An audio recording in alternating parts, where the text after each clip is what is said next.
Have you ever had one of those customers? You know the type. The one who's just not satisfied with what you've made for them. It's too shiny. It's not shiny enough. This wasn't the size that I wanted. This isn't even what I wanted. Why haven't you gotten my project done yet?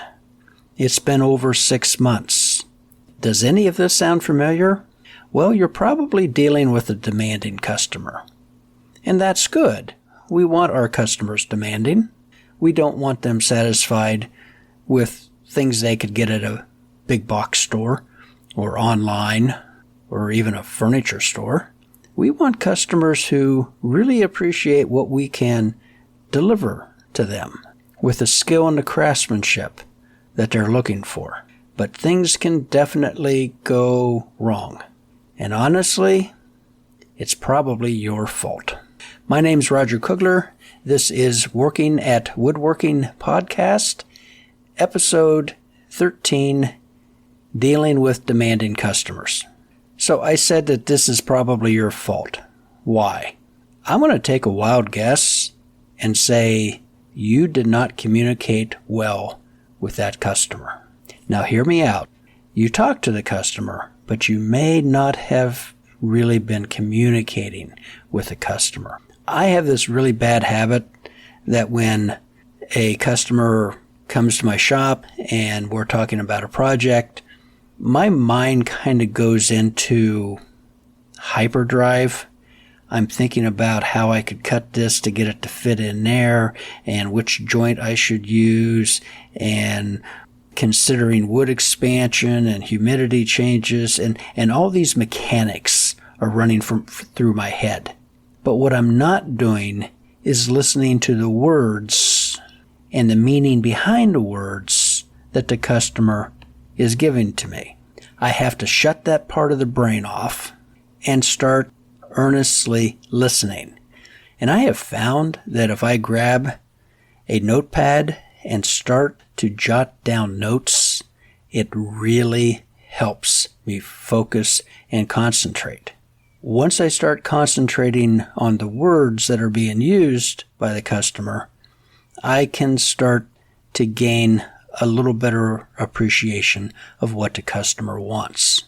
Now, if you're a guy and your customer is a lady, you are automatically at a bit of a disadvantage. And I don't mean to be offensive to anyone at all, but men and women just communicate differently. Women use a lot more words than men do, and women have shall we say, a compressed time span. If my wife asks me to take out the trash, I say, yes, dear, but I don't immediately do it. A half hour later, she'll ask me if I'm going to take out the trash. Yes, I'm going to take it out. Her expectation and my expectation are different. When she asked the first time, she was thinking like within the next 30-45 seconds. I'm thinking, Wednesday, I need to take the trash out today. I have another 6 hours to do that. So that's just an example of how expectations can be a little different between men and women. And this goes both ways. If you're a lady woodworker and a guy is asking something or explaining something, it can be the exact same thing. So you need to know your customer and understand your customer. Now, there's a couple tricks that you can use to kind of make sure everyone is on the same page. If I get a phone call or sometimes an email from someone and they're trying to explain something that they would like me to do and I'm not quite getting it, I ask them to send a picture. It could be a chair that's damaged and they want to know if I can repair it or if it is worth repairing. I ask for a couple pictures. Or someone might ask, how much would it cost to fix this? Well, if I haven't seen it, I have no idea. But I'll ask for a few pictures. And from that, I can give them a pretty good ballpark. The other area that can come up that can cause inks is finishes and coloration and stain. If you're building here's an example. I have a very nice mahogany sideboard that was built in the 30s. It's actually a model of the sideboard that George Washington had. But the top was damaged. The top was removed by a craftsman who, unfortunately passed on, and the piece was brought to me to have the top restored. The piece of mahogany that I have to do that is much different than the rest of the piece. And so I asked the customer, what do you want this to look like when I'm done? And she said she wanted it to match the rest of the piece. Okay, I'm going to have to do some stain, maybe some dye to get that color to balance. I could have just replaced the top veneer, put a couple coats of finish on it, and been done. But it would look so much different. So I wanted to really clarify exactly what her expectations was. If you're building cabinets, you might want to adopt the principle of doing sample boards. This is just a simple, 6x6 piece of wood that has the exact recipe for the finish that you're intending to use on the entire kitchen cabinets. If it's painted, if it's stained, if it has a high gloss finish, if it has a satin finish, the exact procedure that you'll use on the kitchen cabinets you want to use on this sample piece. Show it to the customer. If that's what they want and they like it, have them sign the back. Write down the recipe you have on the back. What grit sandpaper you used for the final. All these things can come into play. But with the customer's acknowledgement, there's an understanding of what the kitchen cabinets are going to look like. Now it's up to you to deliver since you've already set the standard. Okay, here's one that gets me in trouble all the time. Customer calls up and says, I was just calling to check on my project that you were doing for me.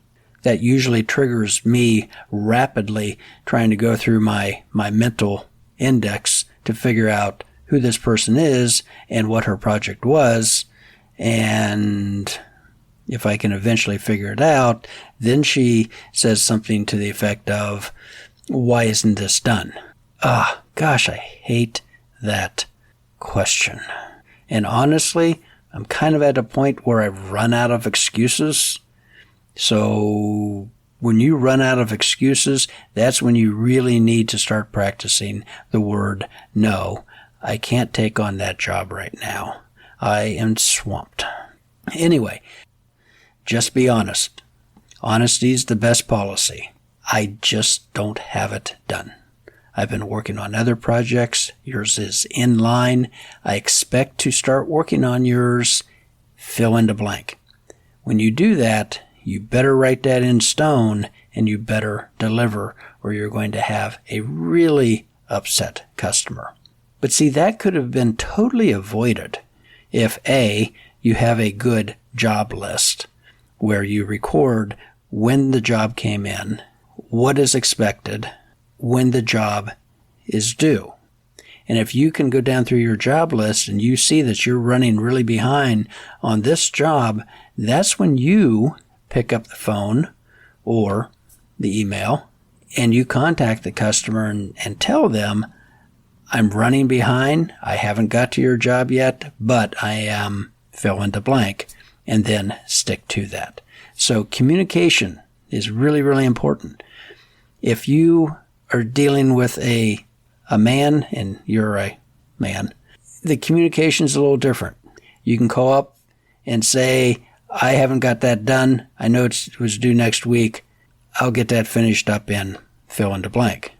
If your customer is a lady, you need to communicate probably about 3 times more with them as you would if your customer was a man. And I'm not stereotyping. There's no disrespect intended here, but in my experience over 20 years, this is kind of how it works. Women just want to be informed more often than men do.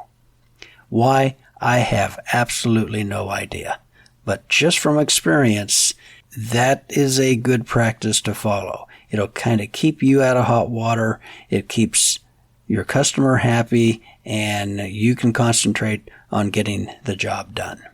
Now, remember earlier when I was talking about my brain kind of going into design mode while the customer was still talking? That has gotten me into trouble before because I end up building something that the customer didn't really want because I wasn't listening correctly. So you have to be very clear that when you finally have a design worked out, you share that with the customer. Make sure the dimensions are correct. Make sure that 87 inches long didn't somehow turn into 78 inches long. Not that that's ever happened to me, but I read about someone that made that error. Just be very, very clear. When both of you have a working game plan, then you can proceed. Everyone knows exactly what to expect. So how else can you get yourself in trouble with a customer? One way is by not solving the real problem that the customer had. I'll use my 60-watt kitchen story. A customer called me up, said she's been in the house for like 20, 30 years, and she absolutely hates her kitchen. It's dark, it's dingy, it's dirty, it's old. She hates her kitchen. We agreed on a date that I would come for a site visit, walked into the kitchen, and she was absolutely right. It was dark, kind of a walnut-stained red oak. And it was dingy. And yeah, in the corners there was some dirt. What was most notable about her kitchen was the one bare 60-watt light bulb in the ceiling. The only light source in the kitchen. That was it. Anything would look dark, dingy, and dirty in that light. So the first thing we did is we changed out the light fixture. We put in a 4-bulb fluorescent. That was back in the day. And when we flipped the light switch, her face just lit up. She was amazed. It was like I had just built, a $20,000 kitchen cabinet set. She could finally see her cabinets. Now, yeah, they were a little tired. They were a little dirty. But if you haven't seen the dirt for the last 20 years, how do you know that the cabinets are dirty? So she ended up giving them a good scrub and a polish, and she was happy with them. Yeah, I talked myself out of a cabinet job, but at that time, I really didn't want a cabinet job, so I think it worked out best for both of us. But that's an example of how what the customer indicates is the problem is not really the problem. In fact, you can even apply this to auto maintenance. Never take your car to the mechanic and say, I think the rear seal is leaking. You know what the mechanic's going to do? They're going to replace the rear seal. But if you still have the leak, maybe it wasn't the rear seal. You just spent a whole bunch of money. So don't try to tell a mechanic what their job is. Tell them the symptoms that you're experiencing and let them do the diagnostic work. But a lot of consumers, they don't know what's really wrong. They're only describing the symptoms. That's your job to go in and take a look and figure it out. That's why you're getting paid the big bucks. Speaking of going into a customer's home, you should show up exactly at the time you have agreed with the customer. If you said 10 o'clock, you ring the doorbell at 10 o'clock. Maybe a couple minutes before that, but don't show up 20 minutes early. That's not cool either. And whatever you do, don't be late. When you do show up, look decent. If you've been digging a ditch in the backyard to lay a new electrical service, don't then go to someone's house with muddy boots and, grimy pants. Look decent. You don't have to be suit and tie at all, but your clothes should be in good repair. You should look professional. You are. And at the same time, your vehicle. You shouldn't be showing up in something that leaves a smoke screen as you pull into their driveway and has more duct tape and baling wire than paint on it. But something that's decent. Whenever you enter a customer's house, see if they're wearing a mask. You probably should be too. If they're not wearing shoes, ask if you should take your shoes off. Different people are different, and it's good to respect the homeowner's wishes. Whenever you enter the house, this is where your detective work starts. Look around. Observe everything. Observe the wall color, the floor color, the type of molding. Is it just, 1950s streamline? Is it a custom molding?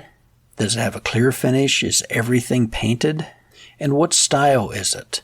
Is it like early colonial?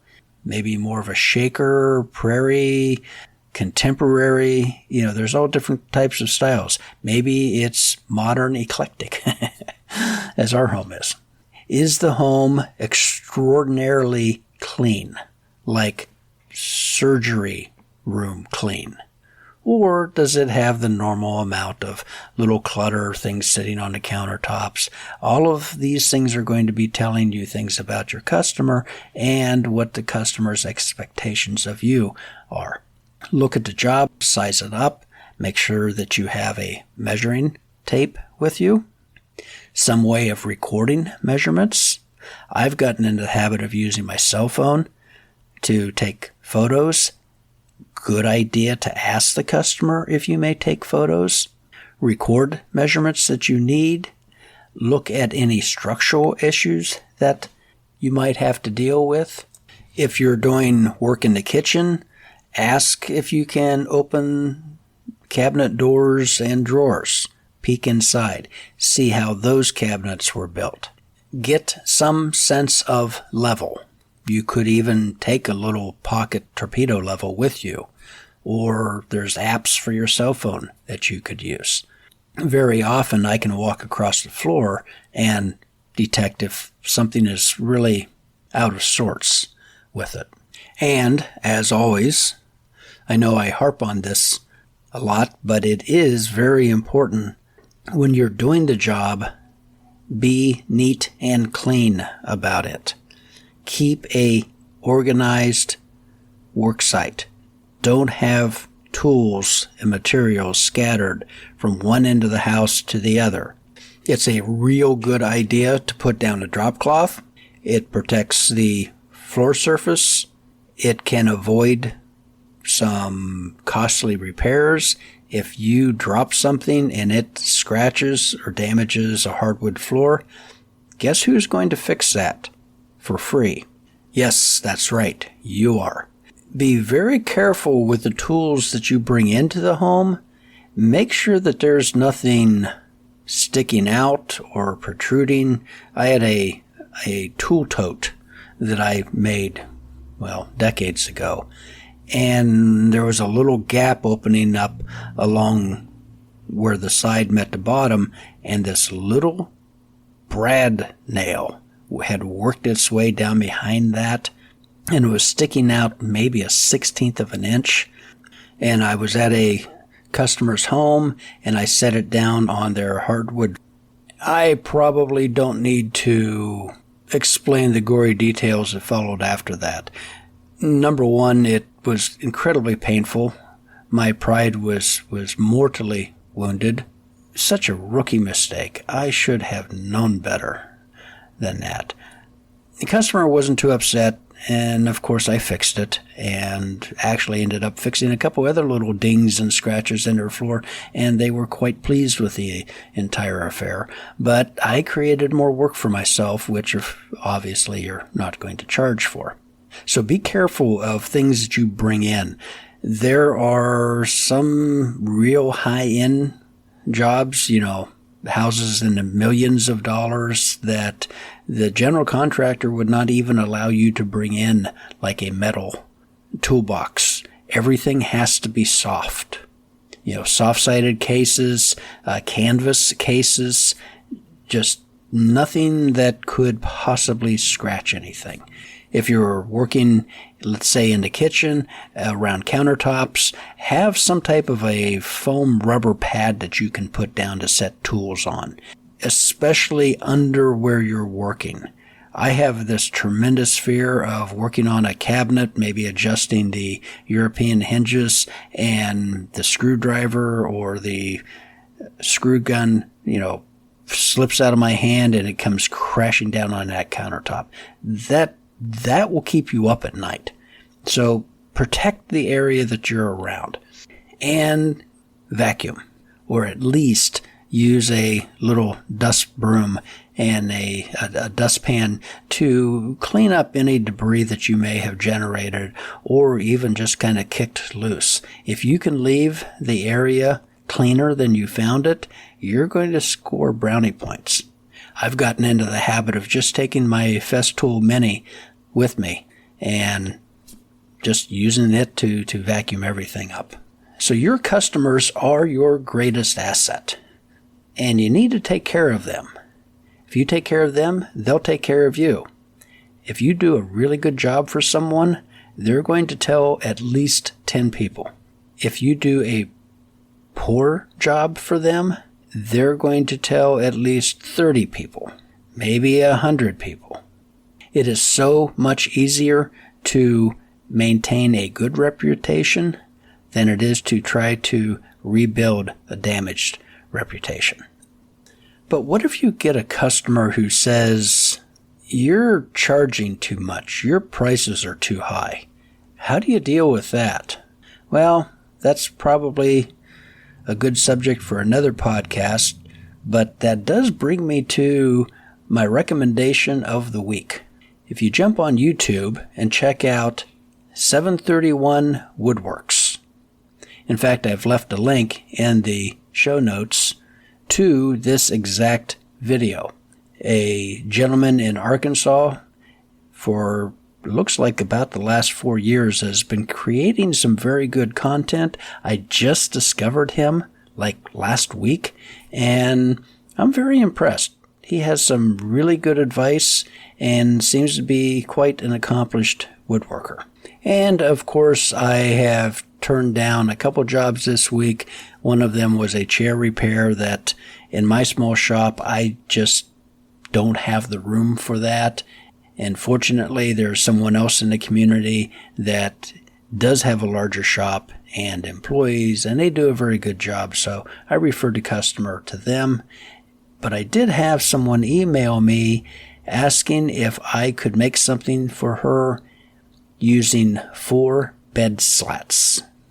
These look like 1x4 southern yellow pine, and she just wants something to kind of as a memento of this bed that belonged to someone who is very special to her. It's not a big job. It's kind of fun. I enjoy designing and building things like that. So I told her next year. I would love to hear your comments, your complaints, your criticisms. You can email me at roger@working@woodworking.com. And until the next episode, happy woodworking.